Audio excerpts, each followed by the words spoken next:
and I love the sparkly background. It makes me feel so good. Gotta have something these days. Yeah. All righty. Well, let's go ahead and jump in. I do imagine, yep, here they all come, that people will keep jumping in. I know Shannon said that she was having some internet issues. So I'm gonna kind of, Shannon, are you ready? Okay, great. It won't turn off. Yes. All right. So Chris. Sorry about that. Can you hear me? Yeah, we can hear you. I think we're hearing Chris. So Chris, can you hear me? Yes. Okay. Can you hear us? Can you hear me? Yes. Everybody can hear me, but Shannon, can you hear me, Shannon? Yes. Oh, that okay, was great. me that was talking. Okay. So. Great. Okay. So I think we've got maybe some new folks that weren't in on the first session, and picking up the next session 2. So I just want to welcome everybody and thank you for being here. And this is part of our weekly communication support Zoom that we have at Social Impact every Wednesdays at 10. We have an opportunity for people to drop in and discuss a theme or bring whatever they're working on to the table. And for last week, this week, and next week, we've carved out time for this to be a special session with Shannon Turner from StoryMuse to give us some even more like advanced work in storytelling. So I'm going to hand it on over, but if folks could just check in the chat, because we don't have a registration. We wanted this to be really open. And if you could just say like, hey, I'm here in the chat. And if you want to, you probably got here because you got the email, but if you want to be getting those emails on a regular basis, just put your email in there and we'll make sure that you get there's like a weekly digest that goes out. All right, Shannon, I'm handing it over. Awesome. And I would love to share my screen. So whenever you can do that little click. No worries. Share the screen. Awesome. And I will share my screen. Welcome everyone. Wherever you're experiencing some creature comfort, and rain is here and we're feeling the first like real feelings of fall in the air, so that's kind of nice, although I think that the rain may be the forerunner of the hurricane that's coming up the coast. So I know that a lot of people in different parts of the country are experiencing a lot of discomfort, so we're thinking about everyone in that way. This is the second of our 3-part series on storytelling. And just really pleased to have this opportunity to partner with Social Impact Studios to look at how we tell our stories in a slightly different way than NS usually does, but it all kind of goes together. It's really an important part of the work. Last week we did how-to in terms of just basic tips for telling our personal stories and looking at those stories. And then today we're going to get a little deeper dive in terms of storytelling. So we're going to first do a deep listening exercise, and then we're going to do life maps. So with regard to listening, I think a lot of people skip over this part when it comes to telling our own stories. They forget that the thing that makes us a better storyteller is to become a better listener. I first started to notice this when I was very young.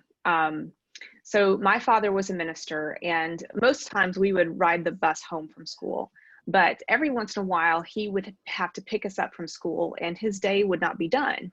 So we would accompany to him to visit shut-ins in the hospital or in their homes. And we would, sit there as he would listen to them and their lives, their pain, their stories. And I always noticed that after about 45 minutes, he would sit forward. Then he would sit forward a little bit more. And then he would actually stand up, and then he would start to rock. Uh-huh, uh-huh, uh-huh. And then he would actually cross his arms and start to move toward the door. Uh-huh, uh-huh. And then finally, well, let's say a prayer. And finally, one day when I was about 14 or 15, it finally dawned on me, this dude's not been listening for the last 15 minutes. His mind's out the door and in the truck, down the street, and at the grocery store. And it was his job to actually listen. So fast forward to when I started really getting serious about storytelling, and we have these storytelling events all over Atlanta. We would, go throw your name in the hat. There'd be a theme like road rules or family business. And there's this core group of storytellers where every single time there was an opportunity, they always threw their name in the hat. And I was kind of doing that a lot as well. So I finally started to notice that when my name was in the hat, I wasn't listening. I was always waiting for my turn to go. I was just planning my story the whole time. So with that in mind, we're going to do a deep listening exercise. And this is going to help us break out into some small groups. And we're going to take turns telling stories with each other, using some of those best practices. Hopefully a number of you were with us last week. So remember, first line, last line, know that your story should have an arc to it, that there's some change that occurs. And since we're using that notion of change, that, storytelling is a model for the change that we want to see in the world, let's use change as the theme of your story. So think of something in your life, something that had to do with change. So one person will be the storyteller, the other person will be the story listener. The story listener cannot nod, cannot say, uh-huh, no smiling, no changing your body language in any way. It's already like, how am I? This exercise is actually already a little bit easier because we're in this virtual space. It's harder when you're in the real world, but we're going to try it. So I want you to just go through that exercise. Try not to reflect on it to each other. Just go through the exercise. And we don't have a lot of time. So I know it's hard to do this without parity, but we're going to go ahead and come back after just one round of one person sharing the story and the other person listening. And then we can come back and report out on that. Okay. So I'll give you about 5 minutes. Okay. Great. So do you want me to pair people? You want me to do? If we could just do a random grouping of dividing the groups up. You don't have to do it into pairs. Mm-hmm. Okay. Great. Mm-hmm. Yeah. Okay. I'm going to do this. We have, okay. All right. I'm going to create this and we're going to see what happens. Okay. Awesome. Thank you for your assistance. And how much time are we taking? 5 minutes. 5 minutes for each person? No, just 5 minutes total. Okay. So there's going to be only one story told. Got it. Exactly. Thank you. Mm-hmm. Okay. See you soon.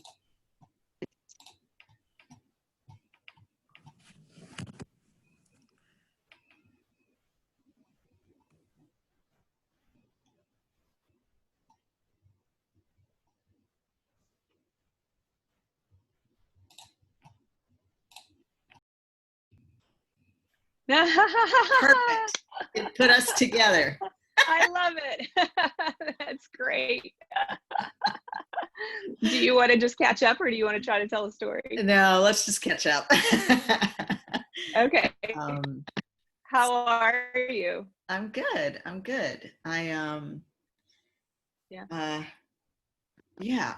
Today I'm just like, the last 2 days I've just been like doing really good stuff with like my food and like self-care stuff. Mm-hmm. and I'm feeling really good, but I'm also just like, it's a different like schedule. Phil and I've been going to the Italian market every morning and getting our food. Like it's only 2 blocks where we live now. And so we've been getting fresh, you know, all of our food for the day, like in the morning. It's just, it feels like we're on vacation. Yeah. Uh-oh, we have one unassigned person. So let me get Tracy. I'm going to assign her here. Okay. So we can get Tracy.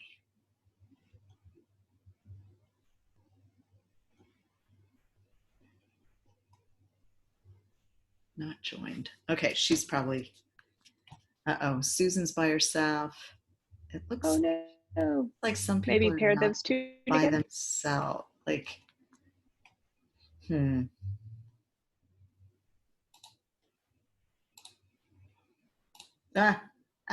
oh, I just closed it. Should we bring them back Yeah, together? I just ruined it.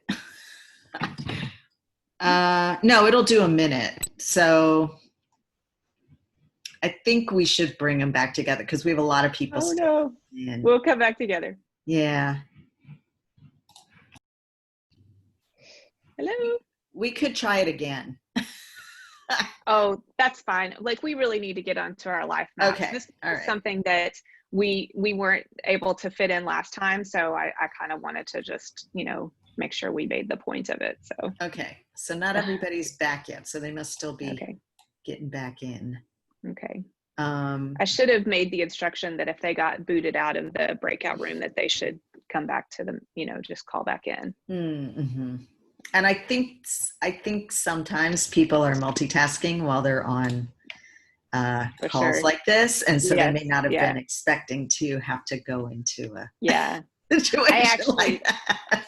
So I did this exercise on creative mornings with 200 people, and as soon as we went to breakout rooms, it dropped from 200 to 100 because people were like, what I gotta do something here. I have to interact directly with another human. I just kept moving on because I was on my lunch break, you know, and I was just gonna, you know, so it was very with my humanity in this moment. So if Bonnie and I don't know if we had technical difficulties. That didn't seem like 5 minutes. No, it wasn't. No, it broke us out or something. It said the room was emptying in 50 seconds. That was my fault. Okay. But we were seeing that a lot of people were on their own. And so there was kind of a disconnect of like, how are we going to, you know, didn't seem like there was enough of the participation. So for technical or other reasons. So I apologize if we cut your story short, but it was an exercise to get things moving. And she couldn't get audio either. So okay. All right. She very smartly determined that I should tell the story since I couldn't hear her anyway. Oh. Nice. So Shannon, we're still getting a little tiny bit of lag every once in a while when you're talking. So I just want to make you aware of that so you can kind of speak slowly. Got it. We have a ton I can more move again people too. than at the beginning. Yeah. I'll just welcome you into more of my home. So for those of you who were able to have that, you know, little bit of a moment together, any thoughts or reflections from the deep listening exercise? So for me, I realized that I rely on the reaction.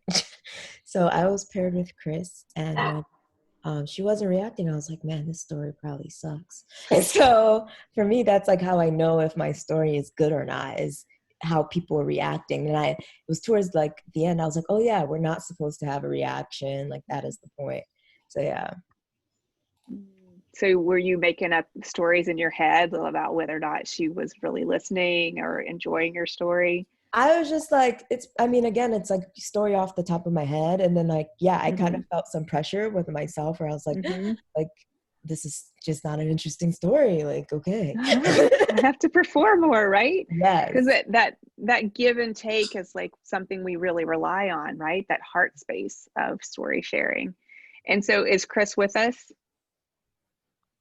Yeah. Chris, what was your experience of having to, you know, control your reaction?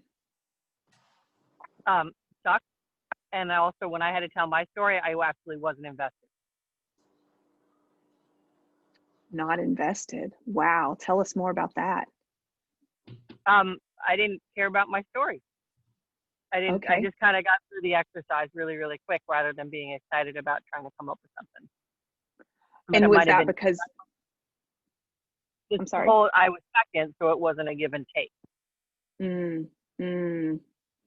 Yeah. So in the process of trying to hold back, like, were you able to listen to the story? To her story, yeah. Yeah. But because I didn't react, I didn't care about my story. I didn't react to my story either. Yeah.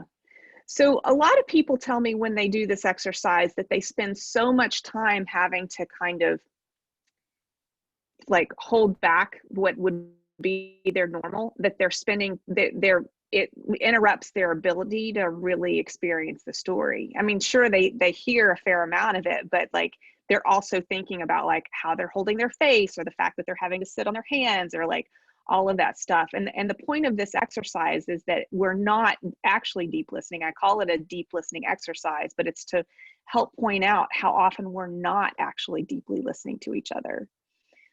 Like we always have the 27 tabs open behind our eyes, right? Where we're thinking about what we're going to say next, you know, or I'm so hungry, what's that smell? Like, I feel like this person, and I have a weird power dynamic. Like whatever the narrative is that's going on inside our brain keeps us from really listening and connecting to each other.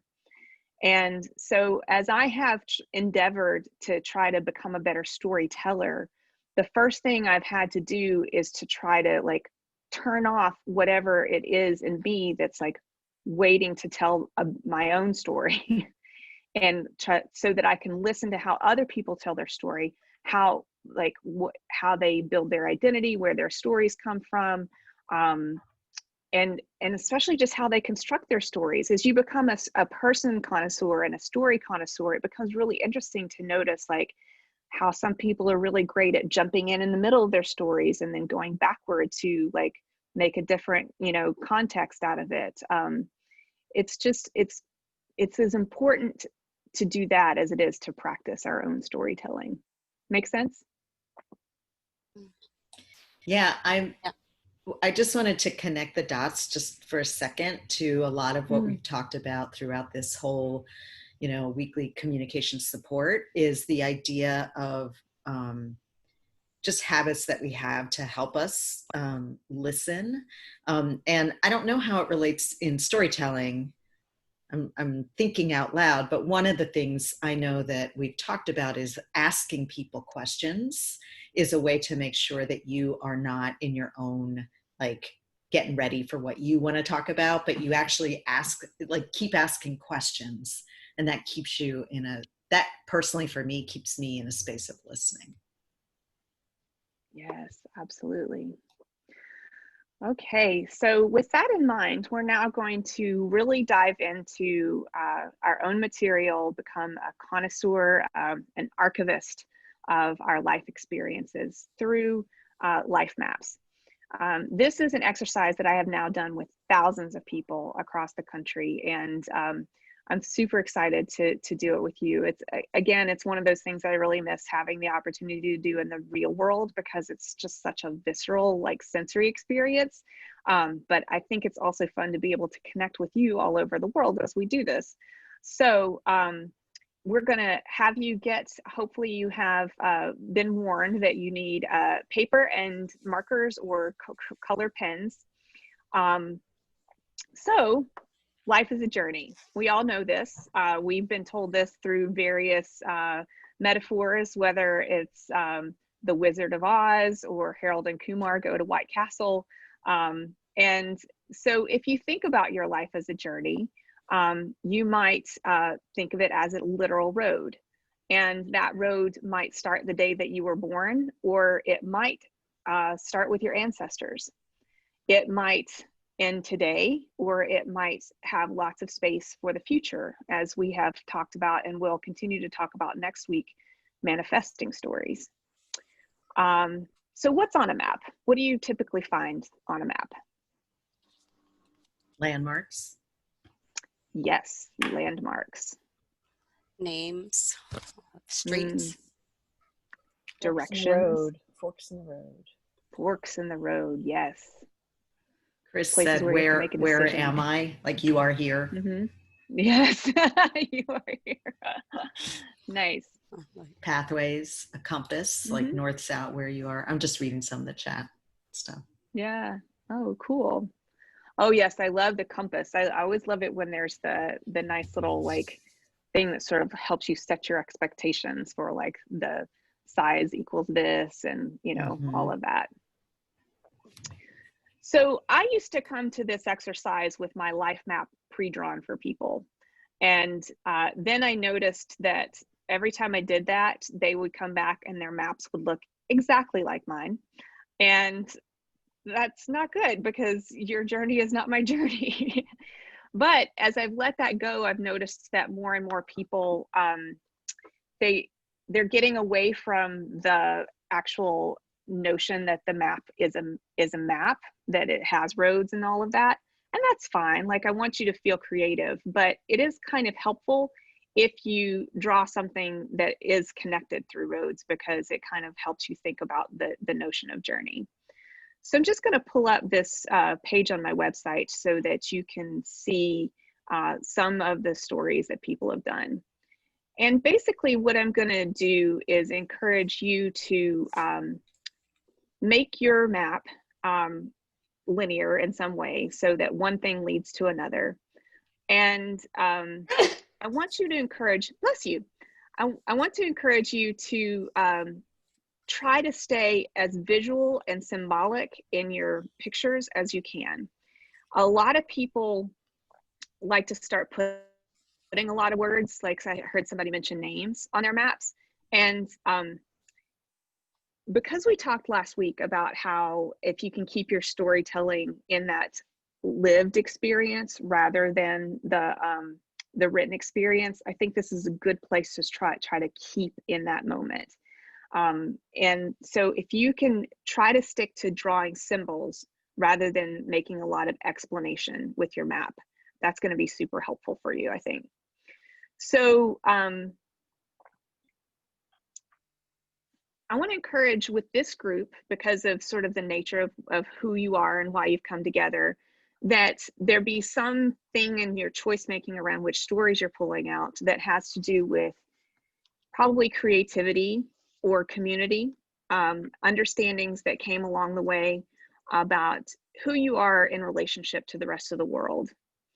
And these can be stories that you tell all the time, but it might be a really nice opportunity for you to think about some stories that you have never told, that you have not thought about in years. And I think a good goal is to come up with about 5 different moments, turning points, forks in the road, as it were, that form who you are as your road has developed. Now, if I were drawing my map, and I said I wasn't going to draw it for you, but my map might have a boot on it, not the Canadian boot, but like a literal boot, because I was at camp for many years. Or it might have a broken heart because, well, all of my stories have to do with camp, unrequited love, and unrequited love at camp.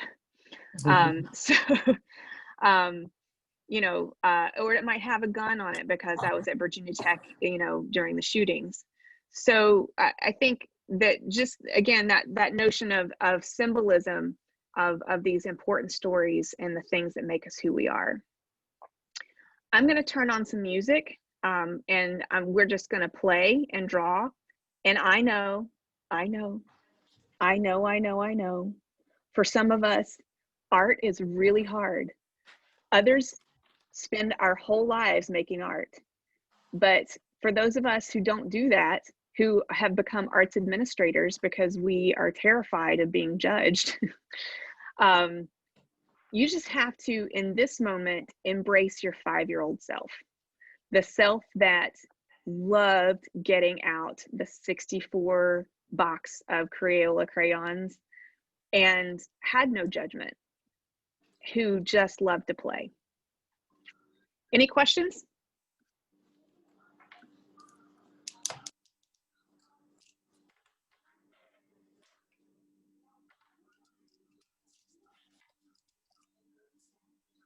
Yeah, I have a question.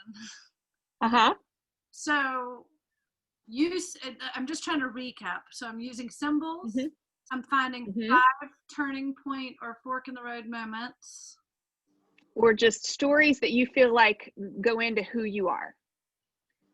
And so, then, you know. And then what am I doing with that? I just draw, just doodle? Draw your life as if it were a road. Okay. And those stories would become symbols that would be like maybe the towns or the, you know, the places along the map. I mean, I've seen people get super creative with this. I've seen like one person made it into a comic strip. Another person was really into railroads. So instead of a road, it was a, you know, train stops. I think you can make the symbols whatever works for you, but just as long as you're using that journey metaphor, I'm good. Any other questions? All right, I'm going to turn on the music. We're going to come back together here in a little while. Enjoy your playtime. I encourage you to keep your cameras on just so that we feel like we're in that, you know, space all together, okay?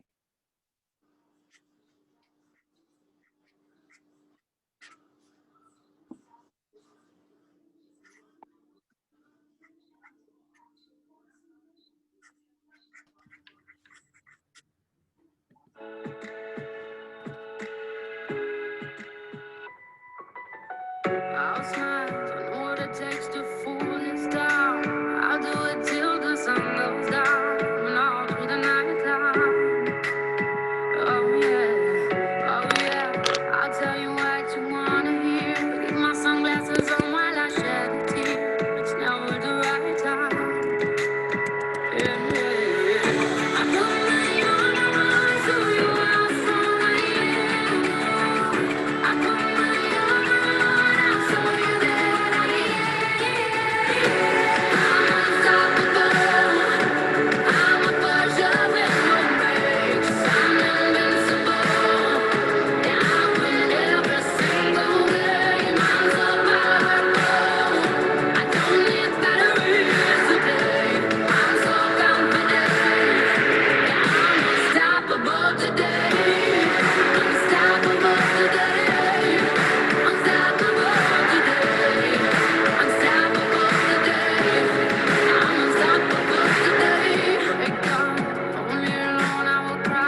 It's like we're not together,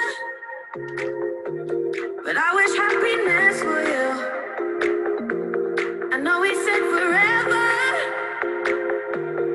love don't always make it through. Sometimes even the good things get lost along the way. We opened up the same book but found a different page. Cause honesty and loyalties, insecurities and priorities ain't the same. For harmony, it's the only thing I can say. I wish you well. I wish you well. I wish you well. I wish you well. I wish you well. I wish you well. I wish you well. I wish you well. Honesty, your loyalties, insecurities and priorities ain't the same. For harmony, it's the only thing I can say. I wish you well.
I was thinking.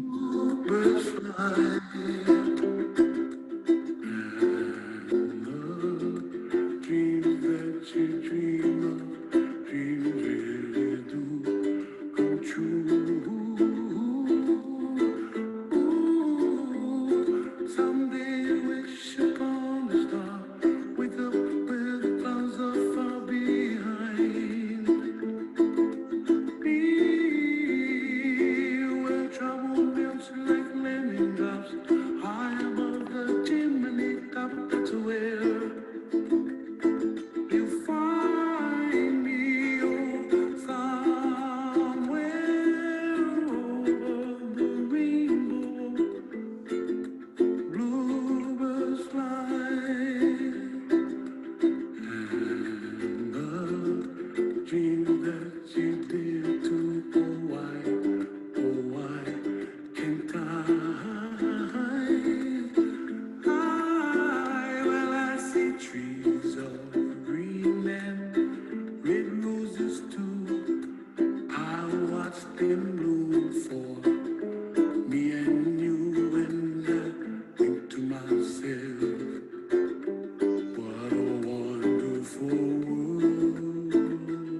pretty in the sky are also on the faces of people passing by. I see friends shaking hands, singing, how do you do? They really say, I love you. I hear babies cry and I watch them grow. They'll learn much more than we'll know. And I think to myself, what a wonderful world.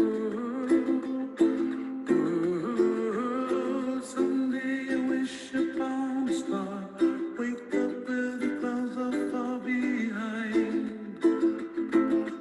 me, where trouble melts like a lemon drops high above the chimney top. That's where you find me, oh, somewhere over the rainbow, way up high. The dream that you did too. Why, oh, why can't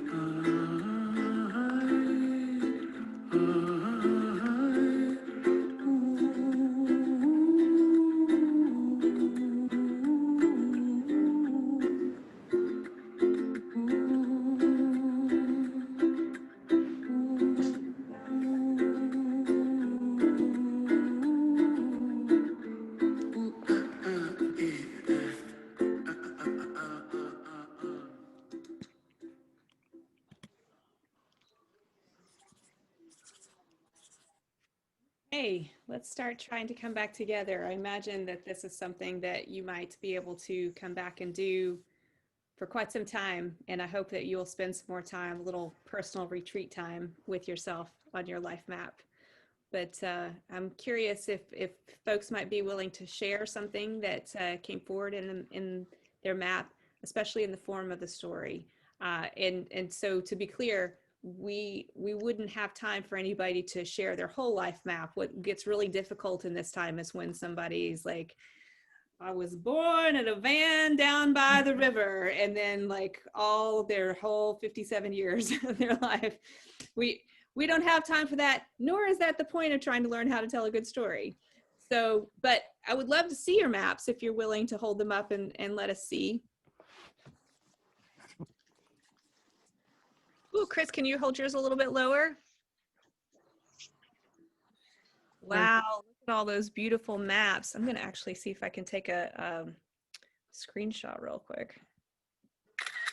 Oh, so beautiful. Yeah, maybe if you guys wouldn't mind to send a text of your pictures to Ennis, then we can make a little page about the life maps today. That would be super fun.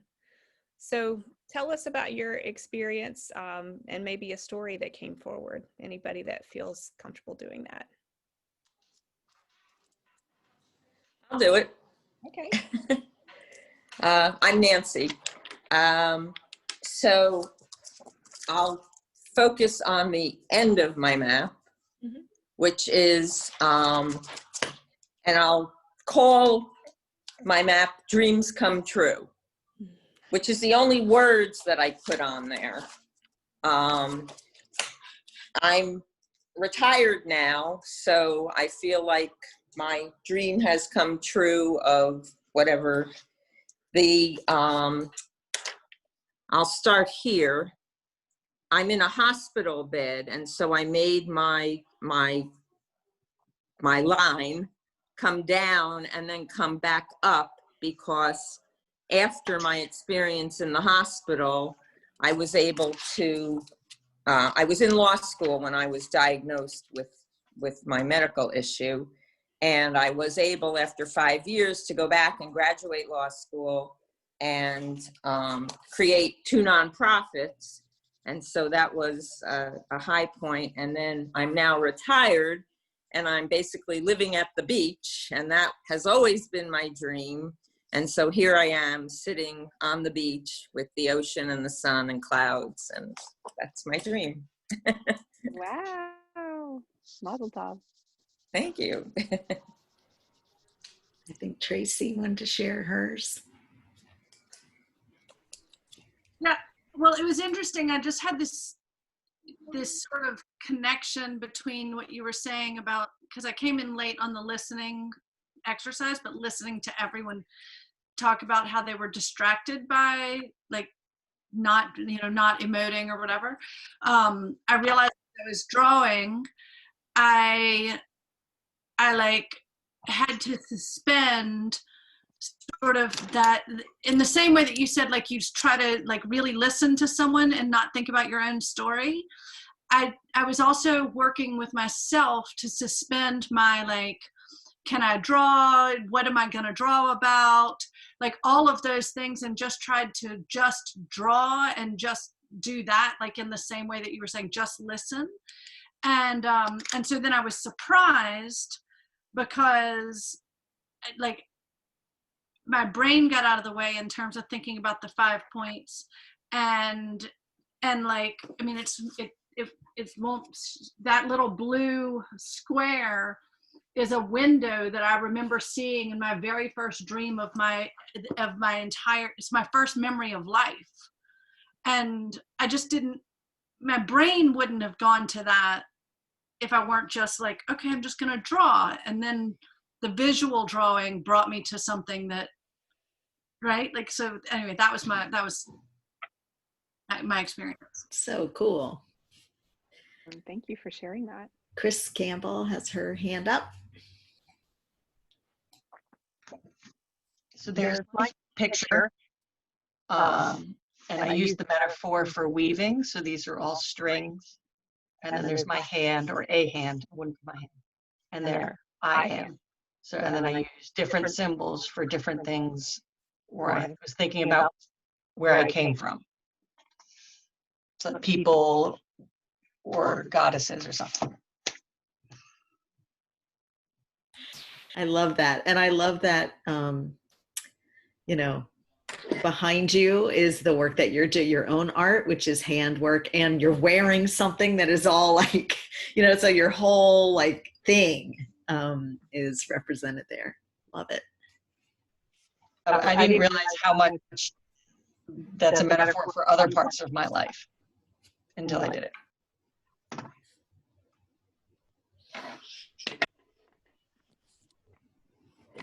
Did it just, other than just like the things that you drew, like did you have other like sort of revelations about how things connected up? I know for me, I find like when I do it, and other people have reflected that it's kind of like it's even better than going back and reading old journals. It's almost like when you watch a movie that with somebody and you've seen it and they haven't, and you're like, oh, well, you don't know that when this happens, that this means that later that this is going to happen. It's like this whole different way of reflecting on your life. Yes. So I'm going to share mine. Okay. So this is my map. And the story theme is All Roads Lead to Philadelphia. Nice. So I was born in Arkansas by a river because there's Mississippi River, but I'm not going to go there. And by the kind of like, I was plotting out the actual journey, you know, so where we moved, my father was in the military. So we moved quite frequently. And then these stories kind of like were at these key points. And the thing that really stuck out to me was that I had moved to Philadelphia when I was 4 years old. And then I moved back here when I was like 27. And the combination of moving back to Philadelphia, and then also the work that I do, being connected to a place, and what that place holds, and how like symbolic Philadelphia is in our country's story, but also the specific project that I have to document the posters that were made during the WPA, that the very first apartment that we looked at in Philadelphia, we didn't know it at the time, was in a house that was owned by my very favorite WPA poster artist. And I had no idea that all of these like paths and roads that I was walking on literally were had been walked on and were in the same neighborhood as something that I was like deeply connected to and continue to be connected to. So it was like the physical watching of this helped me see like a pattern. Nice. So since we're doing this exercise somewhat to talk about organizational development, I often do this for like board workshops or, you know, in those kinds of contexts. And what we would do next would be to talk about how we then take our stories and map them to mission. Because I think a lot of times we, as staff, as board, as different, you know, workers within a context, we're asked to memorize and spout out a mission statement, but we're not always very good at talking about our why. And I think that when we do this kind of work together, then we're better able to say, you know, it's because of that time when I was unjustly accused of cheating when I was in the 5th grade that I'm able to work for this justice organization today. Or because I didn't have access to the arts when I was a child, now I'm so passionate about making sure that it's in everyone's lives. Like those things like really start to meet out when we do this very personal group in the context, this personal work in the context of groups. I recently did this workshop with an organization that I work with that serves folks who are trying to build their way out of homelessness. And this is kind of going back to last week's work that we did about vulnerability. Even after we had done this exercise, the executive director was like, well, I'm kind of glad we did that. But frankly, I'd never thought about having to tell my own stories. Like we just tell client stories all the time. And I feel like I'm glad that she was brave enough to share that. But I think if we're going to tell client story, it would be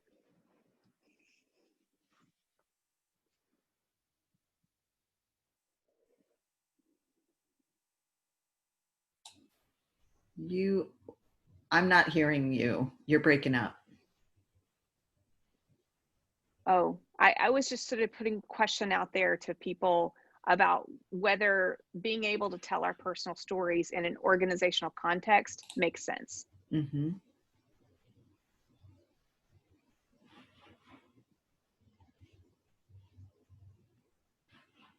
People have experience with that? You know, I do, in thinking about, I'm sort of making a career shift, and it's about, again, helping people and organizations,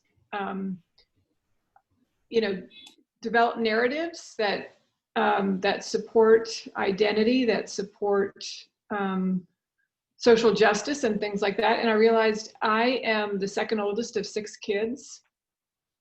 And what that means is that for a very brief time, I was the youngest. For most of my childhood, I was middle, if you include my parents, right? And then as I got bumped up the chain, I had these older people to deal with who relied on me. And then I had these very young people to deal with who also relied on me. But these guys didn't always talk to each other. And it was like, it really came to, it really surfaced when I went away to college, you know? So I realized that I maybe this is a gift I have from dealing with those family relationships. Yeah, absolutely. And Tracey, to your point, like, absolutely, it's not about we're just all only going to sit around and tell our stories. It's really about how we connect ourselves to the work and how we connect with whoever it is we quote unquote serve, more like who we work alongside with, and then what we're asking of others. And I think that, you know, going back to the like why we deeply listen, I think that then this becomes the kind of exercise that you can use with other folks as you're helping to sort of figure out what stories are going to be told about the work. So next week, we are going to sort of talk about that idea of like the rippling effects of storytelling. And so we'll talk about how personal stories have, you know, resonance with organizational stories, which have resonance with community, and then, you know, on up to our global. And we'll talk about that notion that we have sort of mentioned several times, which is the manifesting story.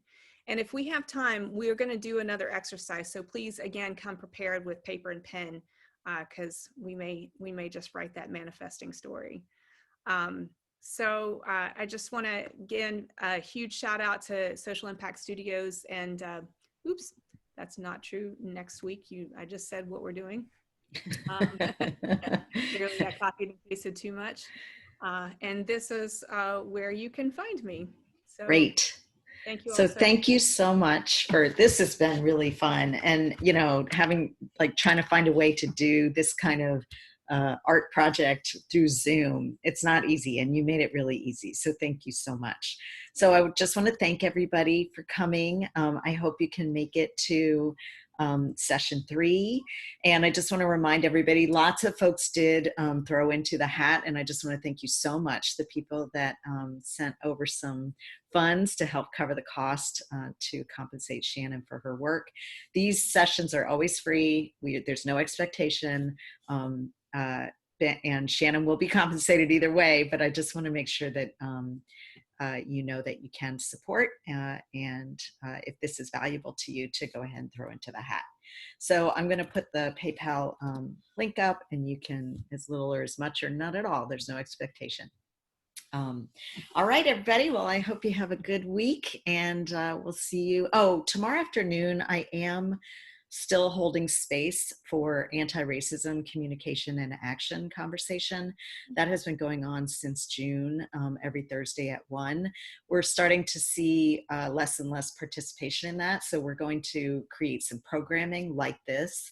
But I do want to let you know that I will always hold that space if you want to, you know, still, I know everybody's still always thinking about it and working on it, but if you feel like you need some support in that area, please, same channel as this Zoom call, feel free to join me tomorrow at 1. All right. Bye, everybody. Thank you. Thank you. Hey, thank you.